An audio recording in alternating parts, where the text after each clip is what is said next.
Judges 16. We are going to close out our study through the life of Samson this morning.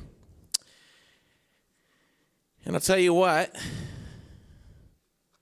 think through this time we've spent looking at the life of Samson, I've just been reminded and encouraged constantly of God's ways prevail. And I love that. You know, well, I know for me personally, I look at the life of Samson and I am quick to, and I have been, you've heard me make mention of what I think of Samson the last few weeks, and I'm very quick to look at like a man of Samson and think, what a bonehead, you know, and then the Lord a lot of times will stop me and say, yes, you are, Philip. You know, and you are a bonehead. You do make mistakes just like Samson, and I still choose to use you. And again, I think what's amazing is all we've seen thus far through the life of Samson, all of this has to do with God. It's all about God and his plan for his people. And we can get stuck on thinking, well, it's about Samson. It's about Samson. It's all about God's love for his people and pursuing his people and getting his people freed from the bondage they were under. And yes, through that process, he uses men and women. And sometimes we even can look around and go, well, why would God ever use that person? And ultimately, it's going to be for God's glory. And we're going to see God prevail and God's plan ultimately accomplished here with the Philistines as far as in this season of Israel's journey with him. And yes, he's going to, again, do it through using this man, Samson, who's thus far made many, many mistakes. And we're going to pick up this morning with him making more mistakes. Are you guys surprised? No? Okay. So we're going to see him make even some more mistakes here. And we closed out last week, chapter 15, with Samson having this great victory of taking out 1,000 Philistines on his own. And we know that the only thing around when the Spirit of the Lord rushed upon him, the only thing available to Samson was not an AR-15. It was not a bazooka. It was not a gym to go and bench press a bunch of weights and get strong before the fight. There was a jawbone of a donkey that was laying there, and he grabbed this jawbone of a donkey, and he used it to slay 1,000 Philistines. Again, one man. And up until that point, he was actually delivered over to the Philistines by his own people. Judah came, if you remember last week. Judah came with 3,000 men and basically said, what are you doing to us, Samson? Don't you know that the Philistines rule over us? You're causing us problems. And they bound Samson. They took him and turned him over to the Philistines. And the Philistines, with great rejoicing, thinking we've got him, he came out and broke those. He was bound. He broke through all these ropes, and he grabbed this jawbone of a donkey, and he slayed 1,000 men. And we finished out chapter 15 with Samson's first prayer to the Lord. And again, even through his prayer, it reminded us of where this guy's heart was and where his mind was. His prayer was, I'm thirsty, and you're going to let me die of thirst? And not, God, you just used me to slay 1,000 men. Thank you for sparing my life. Thank you for, you may have heard me say this within the last few weeks, but God has really been challenging me in prayer, these two things, and Paul challenged the churches to do these two things in prayer. And one of the two things are two of these things, and he's encouraged the churches in many areas of prayer, but to be watchful and thankful. And for me, it's been really a season of, okay, as I'm praying, am I going to actually be watching for God to work through what I'm praying for? Or am I just going to throw up these prayers and let them go, and which isn't wrong, but maybe even get back into the daily routine of things and think, well, maybe he's not even going to do anything about it. But I need to be watchful. And when I'm watchful, I begin to see, okay, he's actually working. And then to be thankful. We don't even see that in the prayer of Samson. His prayer was this kind of this flippant, Lord, what are you doing? Why would you let me die of thirst out here? And are you going to let me die of thirst when I could have died by the hands of 1,000 Philistines? And it just kind of showed us again that Samson, yet at this point, was still not on God's plan. He was still on the plan that he had for himself. And we're going to pick up and see Samson make another mistake. You ready? Isn't it fun watching people make mistakes? No, it's not. But you get to read these things. And again, this is the man that God raised up for this season to be a judge over Israel. And look what we find in 16, verse 1. Samson went to Gaza, and there he saw a prostitute and went into her. Some man of God, right? Some man of God, right? What a great Nazarite, set apart. What we see here, after this victory of 1,000 people, 1,000 Philistines he slew with this jawbone of a donkey, we see that he goes to Gaza and he sees a prostitute, and he goes and he has sex with this prostitute. He sees the prostitute, and again, this has been one of Samson's problems. He sees, and it's been really related to women. He sees, and he goes after, and he wants. The lust of the flesh. He sees this prostitute, and again, this is the one God is raising up to help free Israel, and this is this is his follow-up to his victory over 1,000 Philistines. It's not, I'm going to go to go and worship the Lord who empowered me to do this through his Spirit. I'm going to go and tell as many people as I can about the power of God and what happens when he comes upon you. No, he goes to Gaza, he sees a prostitute, and he sleeps with her. And it reminds us of this, and I want to say this because it allows me to say a bad word that's not a bad word in church. But we finished 15 with him using the jawbone of an ass, right? So we saw him slay 1,000 men with a jawbone of an ass, but what we really saw was the jawbone of an ass in the hand of an ass. Okay? That's what we saw. And I can say that because that's the actual name of a donkey. I'm not cussing at church. Is my mom here? Okay, she's not here. I'm good. I'm safe. So I don't want a bar of soap in my mouth this morning. But that's really what we saw. We saw the jawbone of an ass in the hand of a man who was being an ass. And here he is continuing to go forth in what he wants, what he thinks he deserves. And maybe he even thought, hey, I deserve this from my victory. We don't know. But this is his MO. He sees and he wants and he gets. And again, we got to get off of, if we find ourselves in a place in life where we're thinking, well, I see, I go get, that's not a healthy lifestyle. And if you find somebody that's living in that lifestyle of they see the things they want and that's all they're focused on, I'm going to get those things, you'll find that they're never content because they're going to see something else they want. I got to get that now.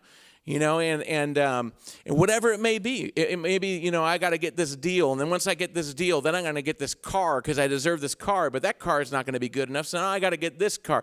And a lot of this, the enemy comes in and he says, well, this is what everybody else is getting who's in your position. So you should get that too. And when we find ourselves in the pursuit of life and it becomes a pursuit of, I see, I want, I'm going to get. And again, there's nothing wrong with achievements. There's nothing wrong with saying, hey, I've earned this. But when it becomes something that our life is focused upon, building up all these things that we see that we think we want, and we're going to go after and get it, we're told, Jesus says, don't build up stuff here, right? Don't let the focus be here. And this is what this guy's doing.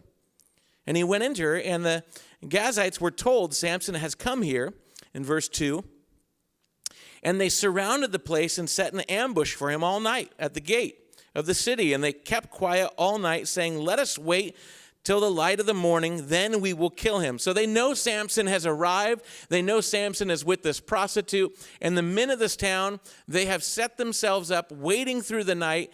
And their plan is when he leaves in the morning, we will ambush him. We will kill him.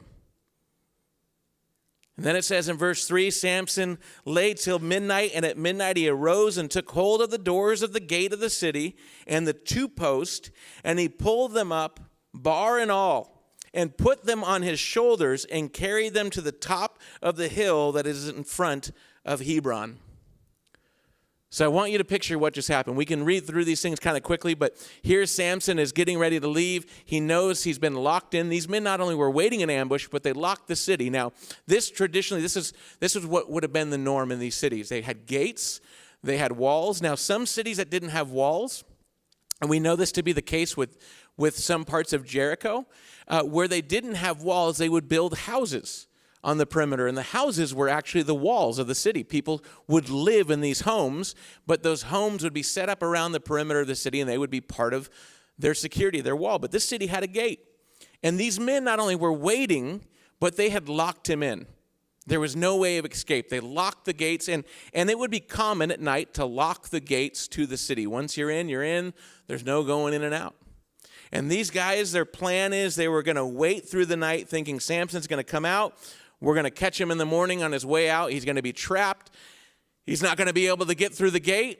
And what does Samson do? He walks up and he literally picks up the post on each side of this gate with his shoulders, and he carries the post and the gate up this hill out of the city. Pretty impressive, would you agree? This is like ultimate, CrossFit training right here. I mean, I think this is what we should get back to at gyms where there's, let's build a doorpost and a gate. And this guy literally picks it up, carries it with his shoulders, and he leaves the town. And some people will stop here and they'll go, well, really, let's find out the measurements of this gate. How much did it really weigh? How big were these? Well, maybe it was 50 pounds. Maybe it was 100 pounds. Maybe it was, it does not matter. The fact is this gate was built in a way to secure a city, and this guy picked it up upon his shoulders and carried the whole thing out with the post.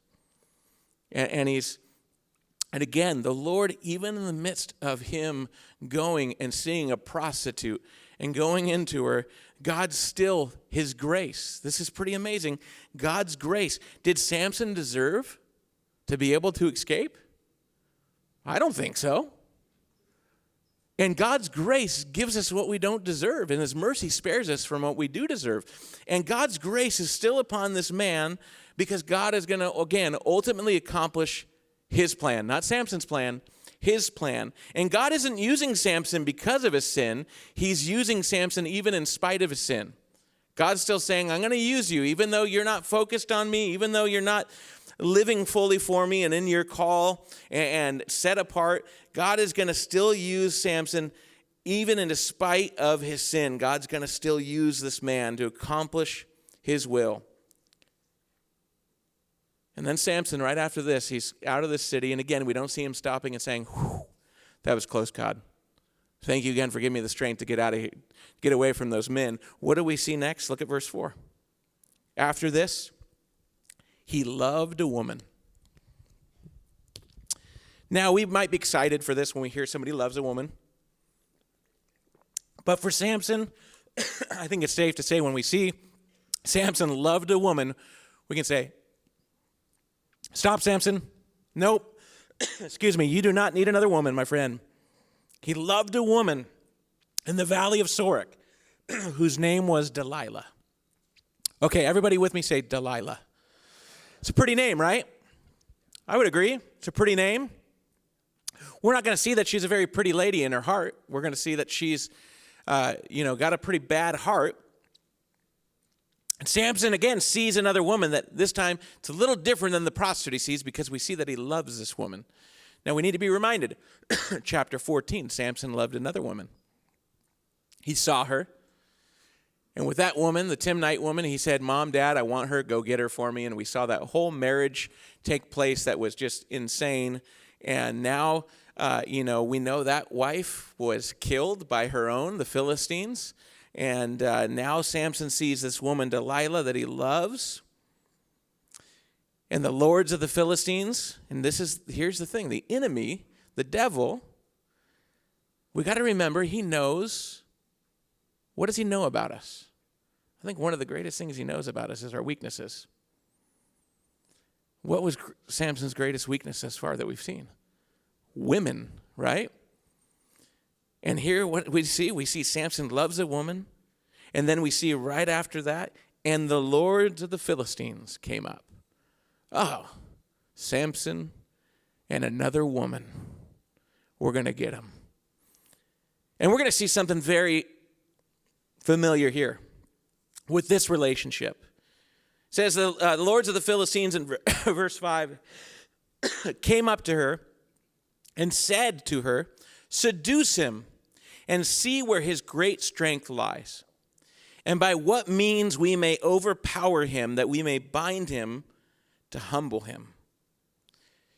I love that they soften kind of what they're going to do here. They say, find out what is great, where his great strength lies, so we can humble him. No, what they're really saying is we want to kill Samson. So at this point, these lords of the Philistines, these would have been 5 lords over 5 different cities that belonged to the Philistines. And at this point, they are working together.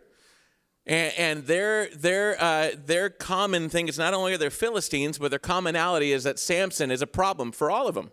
So they have joined together and they want to eliminate Samson, and they see again a weakness, a chink in his armor. They see a way in, and it is through a woman, and they approach this woman, Delilah, seduce him, see where his great strength lies, so that we can humble him. So at this point, I think it's safe to say that the lords of the Philistines, they're not sure where Delilah stands. Does she love him? Is she in love with Samson? Is she going to think if we're going to kill him, she's not going to help us? If we're going to hurt him? They use the word, we just want to humble the guy. We want to teach him a lesson. But here's where they really find out where her heart lies. And we will each give you 1,100 pieces of silver. Now, we need to look at something very important here and what it tells us. It doesn't say that they'll give her 1,100 pieces of silver. What does it say? We will each give you 1,100 pieces of silver. How many lords of the Philistines? 5. Anybody good at math here? Okay. So not just 1,100, times that by 5. They're saying we are going to each give you 1,100, 5,500 pieces of silver, which would have probably been about 140 pounds total of silver pieces. And it is safe to assume that when they say silver pieces, they're probably referring to a shekel. Now, here's something just to know what they were bribing Delilah with. Delilah was bribed with quite a bit of money. So if these are shekels, which it's safe to assume they are, shekel silver pieces, the annual wage around this time would have been 10 shekels annually. 10 shekels a year would have been the wage. They're giving her 5,500 shekels, 550 times the annual wage. That's a lot of money. Would you agree? And then you can say, okay, well, let's compare that what that would be in today's value. It would be in the millions she was just bribed with, if it were today, comparing values today. She was bribed with this amount of money that was not just 1,100 pieces of shekels, but they say, we're going to combine. We're going to each give you 1,100 pieces of silver shekels. And when she heard this, I would imagine at first she thought, are you sure? You mean just one of you? Because even if it was just one person, one of the lords that gave 1,100, but 5,500 pieces of shekels. I think it was a piece of generous size of land back then would have been 500 shekels. So she is offered this amount of money. And look at verse 6. What's her response? So Delilah said to Samson, we don't see any pause. We don't see any contemplating whether she should do this, but I really love this man. Should I take this bribe? This money immediately spoke to Delilah. Samson, we're told in verse 4, that he loved this woman. And we can say it's safe to assume that Delilah loved money more than Samson. Would you agree? Now, some of you, I don't want to even put you in this position, but you may be weighing here, well, here's my, husband, would I for 5,500 shekel pieces of silver? I don't know, he didn't take out the trash last week. I've been asking him for 4 weeks. Some of you men might be here, when I take 5,500 and I think it's safe to assume most of it in this room would say, no. No way. And then when your wife or husband walk up, you say, how much was that again? No. We would most likely not entertain even the idea or the thought. We see this woman again quickly go to work for the lords of the Philistines. Remember, the enemy knows our weaknesses. And we know, as we saw, as Samson slew that lion back in chapter 13, we know that the enemy, we looked at that in 1 Peter, that the enemy, the lion, roars like a roaring lion, seeking whom he may devour and destroy. He knows where we're weak, and I think it's so important for us to see that as soon as Samson goes after another woman, we see the enemy coming around. His weakness. So she's bribed with this amount of money. And this morning we want to bless you all with 1,100 pieces of shekels. They are plastic, they're not real. But she goes for it, and immediately in verse 7 we see Samson, she immediately goes to work. And she says to Samson, please tell me where your great strength lies and how you might be bound that one could subdue you. Samson said to her, If they bind me with 7 fresh bowstrings that have not been dried, then I shall become weak and be like any other man.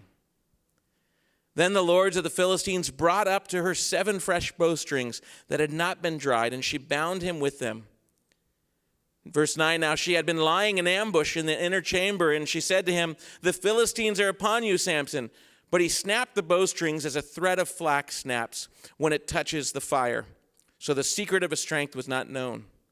Then Delilah, verse 10, said to Samson, behold, you have mocked me and told me lies. Please tell me how you might be bound.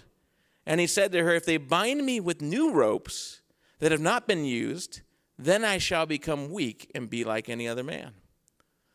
So Delilah took new ropes and bound him with them and said to him, the Philistines are upon you, Samson, and the men lying in ambush were in an inner chamber. But he snapped the ropes off his arms like a thread. Listen to this. Then Delilah, verse 13, said to Samson, until now you have mocked me and told me lies. Tell me how you might be bound. And he said to her, if you weave the 7 locks of my head with the web and fasten it tight with the pin, then I shall become weak. I think he's saying a man bun. If you put it in a man bun, I will be weakened, and nothing against the man bun. I think man buns are kind of cool. But he's saying if you put my hair, and remember his hair has never been cut. Why? This is one of the things he upheld in his Nazirite vow. Every other area has been failing. But again, he says, hey, if you weave my hair together, you put them together, then I'll be weak. So while he slept, verse 14, Delilah took 7 locks of his head, wove them into the web, and she made them tight with the pin, and she said to him, the Philistines are upon you, Samson. But he awoke from his sleep and pulled away the pin, the loom, and the web. And then Delilah said to him, how can you say I love you when your heart is not with me? Does this sound familiar to you? It may not. You guys may not remember this. But his wife that he married, back in chapter 14, remember he presented a riddle? And that riddle was those 30 companions that they supplied to Samson. And the riddle made no sense to those men. They would have had no way to figure it out. It was kind of a trap. Samson trapped these men. And what did they do? They went to his wife and said, find out what the answer is to the riddle. And if you don't, we're going to burn you and your father with fire.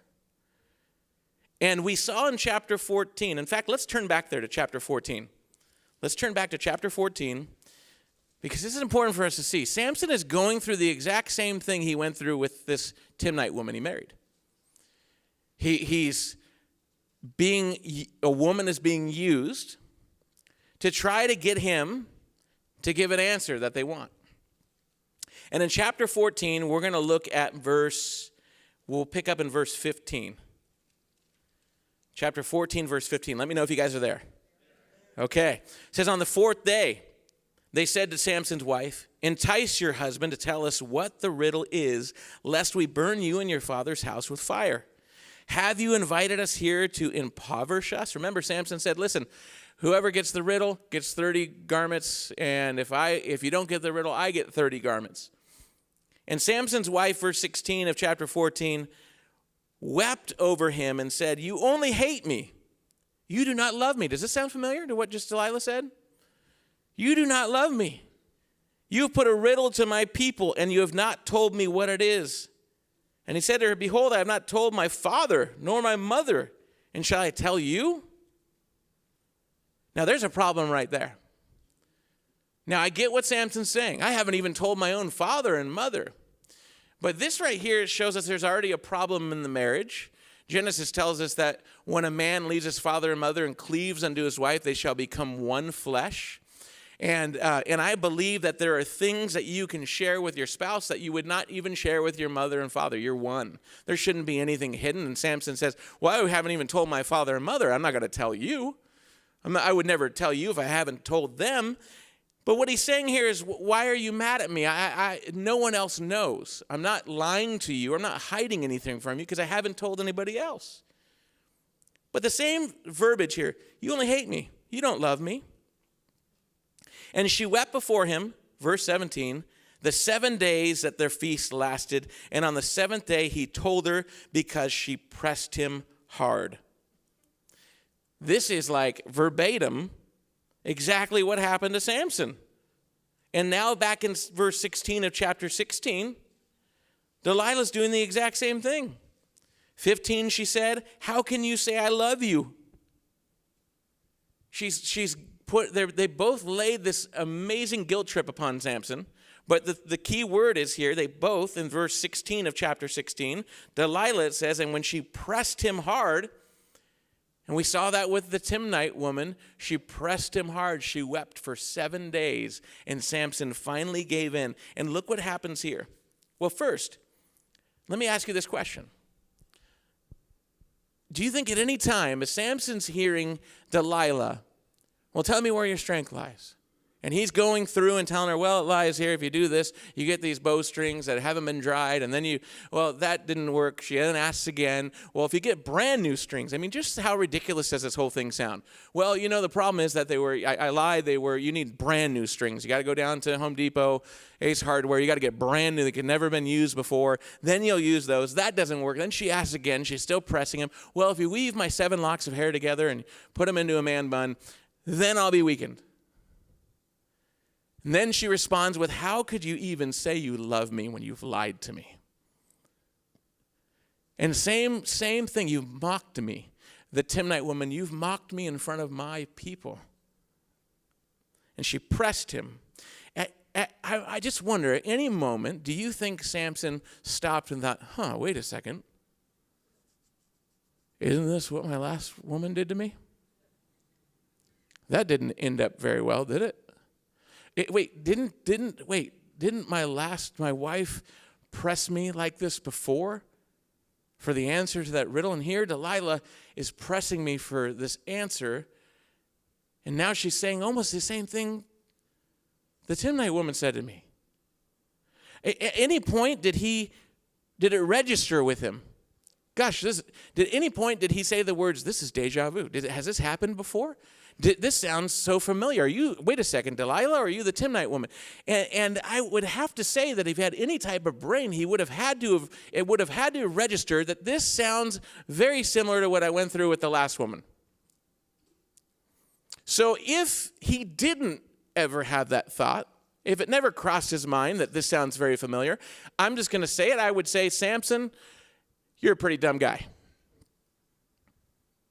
That you wouldn't think through and go, "This sounds very familiar." Now, maybe, let's say he did have that thought. It crossed his mind that, wait a second, this sounds just like the Timnite woman. But maybe Samson thought he could play the game. Well, this sounds just like the last woman. She's pressing me. She's trying to seduce me. She's asking me the same question over and over again. And I just wonder, each time there's a group of Philistines waiting in ambush, and one of the times it says they're in the inner chamber, they're ready to attack and pounce Samson, waiting for, the outcome of him being weakened. And if the thought came across and he said, "I know what's going on. I know what she's doing, but I can play this game," makes him even dumber. And we talked about this last Sunday, that you can't take fire to your bosom and not expect to be burned, Proverbs tells us. You can't play the game of this world and think, I'm going to win. And I want to challenge you in that truth this morning. If you're playing the game that this world has for us to play, and you think you're going to come out of it as a winner, I will guarantee you, you will lose. And that is the world's mentality. That is the devil's scheme, is to get you to play the game that this world has. And the devil will a lot of times make us think we are winning. I'm doing pretty good. I'm ahead. Look at this. You know, and it is. It's very enticing. It's hard. You know, I was filling my car up with gas yesterday right up here at the gas station on Sand Rock, and I looked over out my window and I saw the sign in the window that says how much money that store has paid out in lottery wins. And it was $300 and something thousand. And I thought, man, that's a good chunk of change this one gas station has paid out. And there was the thought that crossed my mind, man, that means a lot of people are winning here. There was just a glimmer that I just wanted to go in and win. Really, I thought I could go in and I will win. I mean, $300,000. I'll be a part of their next sign that goes up that says how much they gave out in the last 5 years. And there was that gleaming thought of, and again, if you play the lotto and you buy a lottery ticket every now and then, not judging you or saying it's sin, if you win 10% to the Lord, just remember that. But there was that little thought of, gosh, look at all those winners. But I'm telling you, there is random. There are times, yes, it happens, fluke occasions where somebody goes in their first time ever buying a lottery ticket and they are the winner and they walk away with millions of dollars. That is a rare occasion. But I know many people who have spent their hard-earned money week after week buying ticket after ticket and sometimes winning enough just to get another ticket, with that thought of there's going to be a payout. You think of the lottery system here in California, you guys all know this. The way we got duped into saying, yes, we'll allow the lottery to be here was we will give money to public schools. All our public schools are thriving and doing wonderful. Would you agree? Would you agree? I mean, it looks like millions have been given from the lottery to the public schools. But again, there's this thought of, I'm going to win. The payout is going to come. The enemy is going to bait us and make us think, just one more time, you'll get the payout. You'll get the payout. I think of everybody who sits in front of slot machines just one more time, and their life savings just going away, and their lives are spent in a smoke-filled, well, now you can't smoke in them, but, you know, they're filled in a place where you just are an environment that makes you think, I'm going to win. The enemy wants us to think we are going to win if we play the world's game. I can win. The world will never pay us out. In fact, its payment is death. That's what the devil pays us with, is death. And if Samson at any moment thought he could win this game, he could outsmart Delilah, no. What happens? She presses him hard enough, and when she starts to say, how could you say I love you when your heart is not with me? You've mocked me these 3 times, verse 15, and you have not told me where your great strength is. And when she pressed him hard with her words day after day and urged him, his soul was vexed to death. He wanted to die. We started out with Samson loved a woman. This woman has now pressed him day after day with her words, and now he's walking around going, I am dying. I want to be dead, but I'm still going to play the game. And she presses him hard enough to the point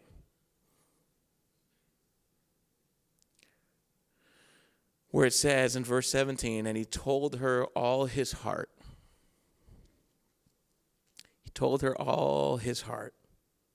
Proverbs 4:23 says, keep your heart with all vigilance, or guard your heart, for from it flow the springs of life. Samson had a problem guarding his eyes, And then when he was pressed hard enough by these women, he had a problem guarding his heart. And should be a reminder to us that our hearts are valuable. Our hearts are not just to be given away flippantly to people. And sometimes we meet somebody and we think, oh gosh, they're amazing. Their physique, their attitude, their smile, their look, everything about them is perfect. I think I love them, and we give our hearts away to somebody so quickly. And God says, guard your heart. And it says here that he told her all his heart. And then he tells her. He tells her where his great strength lied. The Bible also tells us this, very important to hold on to this, and if you're single here this morning, I want to encourage you in your singleness. Some of you maybe have been single to the point where you're just like, Lord, I'm done being single, and I want to encourage you, wait for who God has for you. Do not settle. Do not settle. I've seen many couples settle thinking, I just need to get married.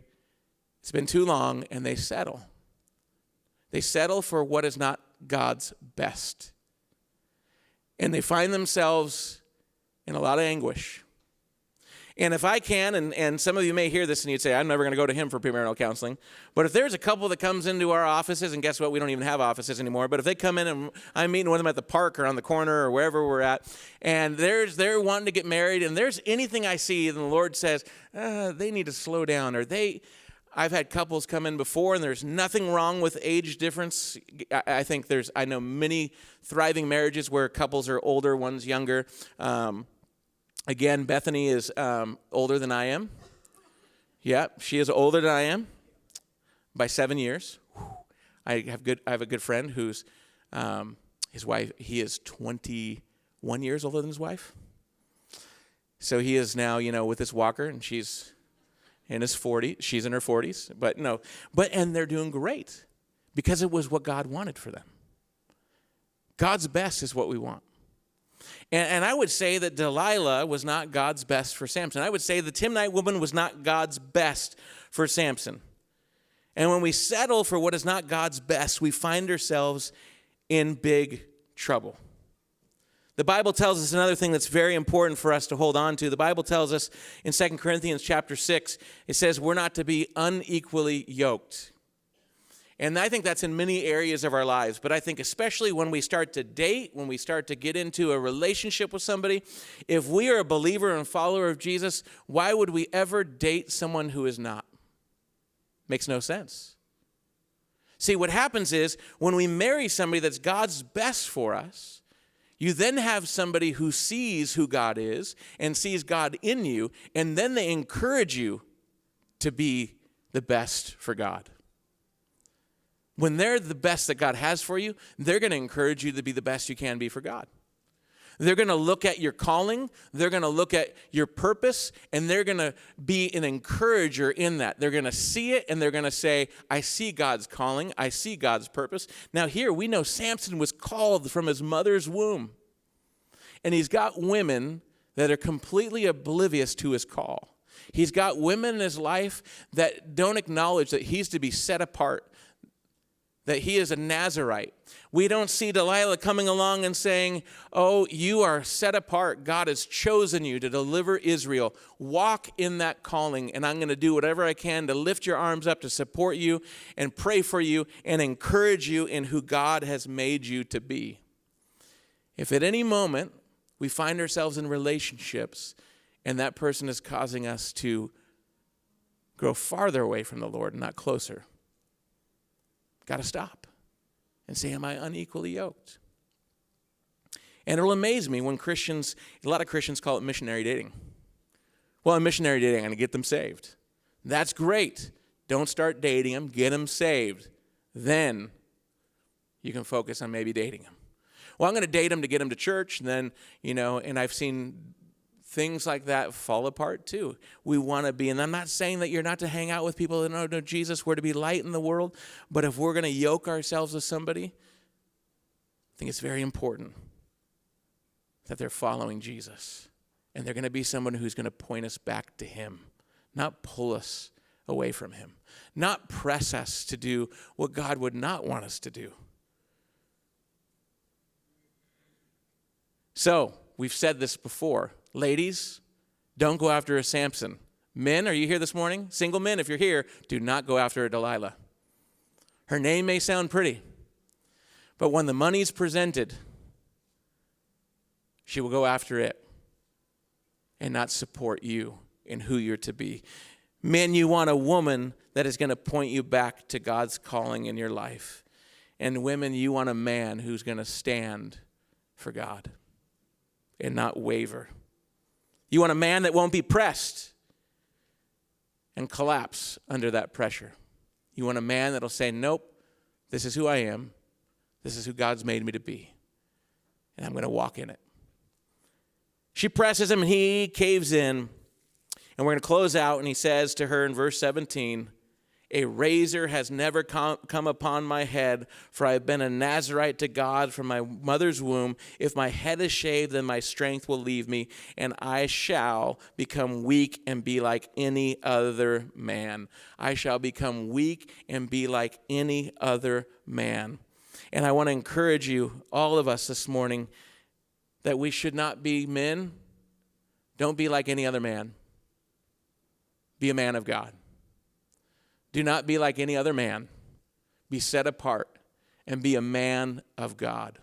Be a man of integrity, a man of righteousness, a man that stands upon the word of God. Don't be like any other man. There's lots of things out there, men, that are telling us, be like this man. Take this supplement. Do this, go to this 3-day conference to find out how to be a man. I was watching a little clip the other day of this guy who's a motivational speaker to men. And really what they do is they beat you up and make you feel like a loser and then tell you for $10,000 I can make you feel like a winner.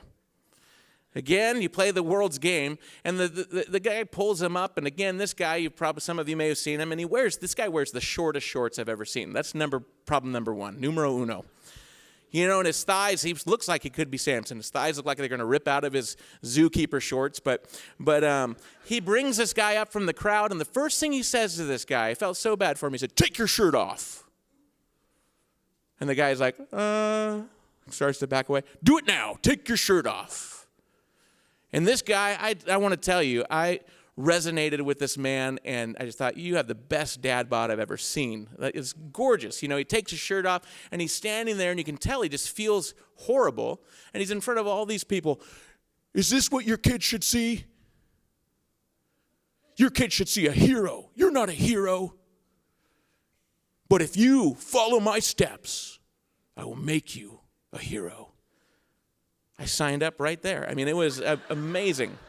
I've been listening to I have not gone to bed. Jonathan Duff and I, we've been listening to his tapes all night long. I mean, we're right there. You don't want to be like any other man. Samson says, if I cut my hair, I'll be like any other man. Ladies, you don't want to be like any other lady.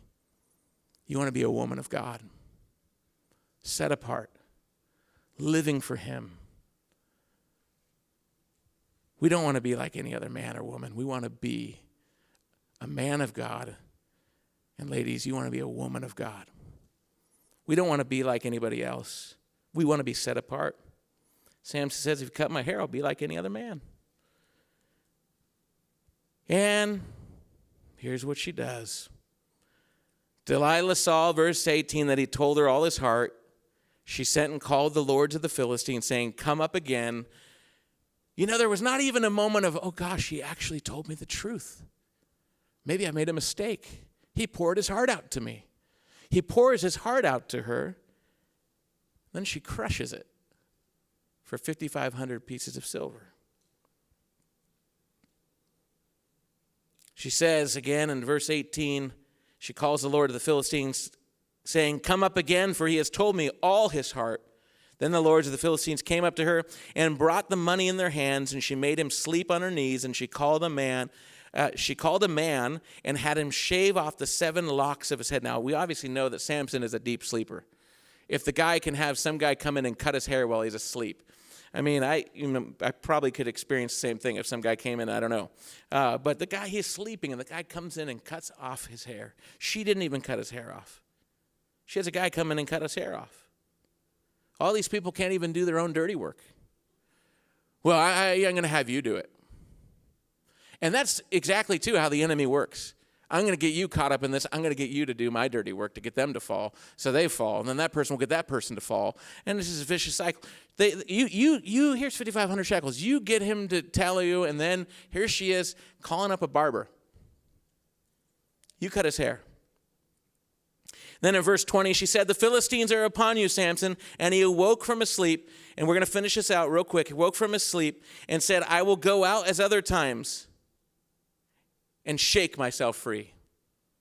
Here he is playing the game. Oh, I know what she's doing. I know what she's doing, and I'm going to win. I'll be able to just shake myself free. But he did not know that the Lord had left him.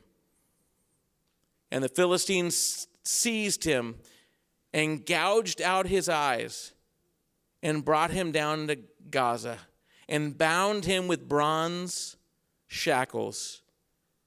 And he ground at the mill in the prison. But the hair of his head began to grow after it had been shaved. His strength is gone. Why is his strength gone? Because the Lord left him. All of the strength we've seen, all of the might, again, has been from the Lord. And he gave up what the Lord told him not to, and the Lord left him. They gouge his eyes out. They've put him in prison. And maybe you found yourself in prison. Maybe the enemy, you've played the game, and you feel like now you're trapped and you can't get out. And I want to encourage you, we have a Savior who can break chains. He can break any chains that are around you right now. You may think there's no way out. I'm too far in. I've made too many mistakes. That again is the enemy saying, see, you've played the game and now you're stuck and you can't get out. That is a lie because he is the father of all lies. Jesus paid it all so that your shackles could be broken and set free. I find him here in prison, and it made me think of an apostle in the Bible who spent a lot of time in prison. You guys know who I'm thinking about? Paul. Some of Paul's greatest ministry happened while he was in prison. Some of his best letters were written in house arrest or cells, prison, to the church. Some of the craziest encounters of sharing the gospel with people happened with him in prison. In fact, he would write to the churches and he would say, hey, the prison guards, the temple guard, the palace guards, they give their greetings. He was witnessing and evangelizing to his guards, and they were getting saved. In prison, Paul was used, and we're going to see that God will still use Samson even in prison. And he placed himself there. Paul didn't place himself there. Paul was placed there because of his faith and because of him being faithful to preach the gospel. Samson was placed there because he gave up what the Lord had told him not to. His hair begins to grow back. Let's finish this out real quickly. Now the lords of the Philistines gathered to offer a great sacrifice to Dagon, their god, and to rejoice. And they said, our God has given Samson, our enemy, into our hand. I love this. They're rejoicing and celebrating, and they are worshiping their God and saying, our God has given Samson into our hands. As they are gathering to celebrate and make sacrifices to this false pagan god, thinking our God gave us Samson. See, they just gouged the eyes out of Samson. He is physically blind. But these men are completely blind to the reality that the God of Israel, the one and true living God, is the one who gave them Samson. The God of Israel is the one who placed him in that prison. The God of Israel is the one that allowed him to be shackled, the one that allowed them to be able to bring him in bondage. They're rejoicing and partying, thinking our God has finally given us victory over Samson. They're partying and they're offering sacrifices and acknowledging their God, thinking their God gave them Samson. But no, are they majorly blind to the reality that the one and true living God is the one who put Samson in their midst? Look again. Verse 24, our God has given our enemy into our hand, the ravager of our country who has killed many of us. And when their hearts were merry, they said, call Samson that he may entertain us. So they called Samson out of the prison, and he entertained them, and they made him stand between the pillars. And Samson said, verse 26, to the young men who held him by the hand, let me feel the pillars on which the house rests, that I may lean against them. Now the house was full of men and women, and all the lords of the Philistines were there. And on the roof there were about 3,000 men and women who looked on while Samson entertained. This is the second time Samson calls on the name of the Lord. Then, verse 28, Samson called to the Lord and said, O Lord God, please remember me, and please strengthen me only this once, O God, that I may be avenged on the Philistines for my 2 eyes. And Samson grasped the 2 middle pillars on which the house rested, and he leaned his weight against them, his right hand on the one and his left hand on the other. And Samson said, let me die with the Philistines. Then he bowed with all his strength, and the house fell upon the lords and upon all the people who were in it. So the dead whom he killed at his death were more than those whom he had killed during his life. Then his brothers and all his family, verse 31, came down and took him and brought him up and buried him between Zorah and Eshtaol in the tomb of Manoah his father. He judged Israel 20 years. I want to just close with this one last thought. Samson glorified God the most in his death. Pretty remarkable. He calls out to the Lord and sees, God, this is it. I'm done. But I ask for strength one more time. And I find it so sad to see that Samson has to say, remember me. Remember me. Samson, I believed, had a moment of looking at himself and thinking, look what I've done. Look where I'm at. God, do you even know me? Will you remember me? And he asked for God for one more time, one more opportunity to be strengthened. And Samson knows at this point. He says, I'm going to die with the Philistines. He wasn't asking God to let me get out of here, let me be freed so I can continue to pursue after what I want. But he knew this was it. And it's pretty remarkable that this man his life was used the most to glorify God in his death. And as I was reading through his death, I thought of, gosh, even in our death, God can be still glorified. And it was a reminder to me not to find myself fearing death or being afraid of death, but Lord, even in my death, may I glorify you. And to think of even in our death, which really is our victory. Amen? Don't listen to the enemy. Death is not something we're to be afraid of. It's something that is our victory. Paul said, for me to live is Christ, to die is gain. Paul knew, hey, if I could die, this would be my victory. And even in his victory, this man, glory tells us, he killed more men in his death, the day he died, than he did when he was alive. And God, if we allow him, will use us even until the very last breath that we have on this earth to glorify him. To glorify him. Pretty amazing. There was a man in this church for many years waiting for a heart transplant. And he finally got that heart after living in the hospital for 1 year. He waited. They had him move into the hospital, literally move in. He had his own pictures on the wall. He wore his normal clothes. He lived there at the hospital because they wanted him to be there as soon as that heart came in. It took him a year to find a heart. He got that heart after waiting and waiting and waiting. And it lasted for 3 days. And as we were in the room with him before he went to be with Jesus, I looked, and here in the room is this janitor from the hospital with their cleaning cart, weeping.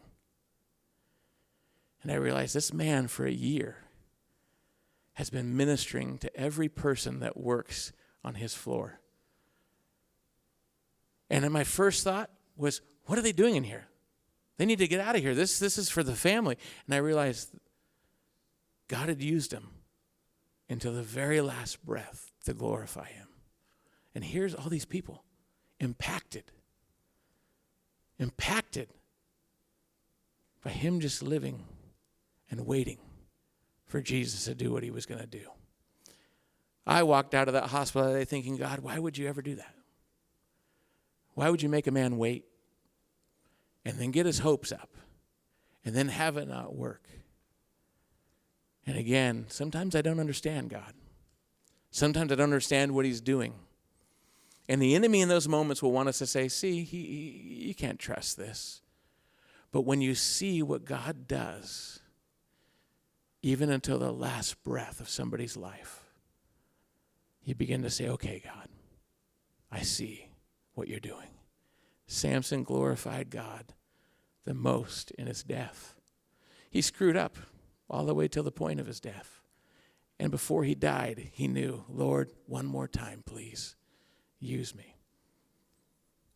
Today, I would challenge you not to find yourself living like any other man or woman. And don't make the mistake of Samson of waiting till that last breath. And here's the amazing thing is, I believe that we have a Savior who even in our last breath will forgive us. And he'll take us. Even in that last 5 seconds, if we call out on him, he will take us. But why spend years and years living like any other man or any other woman when you could spend your life being a man of God or a woman of God used to bring people to him? May he use us. May he be glorified in us. Amen. Let's stand and let's pray. Lord, I thank you for each and every person in this room this morning, God. Lord, you have pursued all of us, and maybe there's some in this room this morning that have found themselves in this building wondering what they're even doing here, how they even got here. Maybe it was a phone call from a friend. Maybe it was simply walking by this campus. Well, Lord, you've brought us all to this place this morning to remind us that you have been pursuing us, you have pursued us, that you love us, that you sent your son Jesus for us, and that you want us to live as men and women of God, men and women for you, that we would be here in this world present, filled with your love, your hope, your truth that sets people free. And God, right now I pray that as we close out this service and worship and we leave this place, Lord, that we would truly find ourselves this week saying, I don't want to be like any other man or woman. I want to be set apart, God. I want to be used by you this week. I want to stand for you. And Lord, may the fears of that proclamation fade away, whether it's fears of losing friendships or fear of losing followers or fear of rejection or whatever it may be, Lord. May all those go to the wayside. Paul looked at all those things and he said they were rubbish. He counted them as loss. They weren't anything of value. Lord, help us pursue you. Help us desire to be used by you. Help us to want to live lives that are fully set apart for you. We thank you for this time we've had looking at the life of Samson. As we get closer to finishing out this book of Judges, Lord, would you continue to speak to us and use your word that is living and active to shape us and to mold us, Lord. We love you and we praise you. We're just going to spend a few more moments telling you that in song and in worship, Lord. You are worthy of our praise this morning. Amen.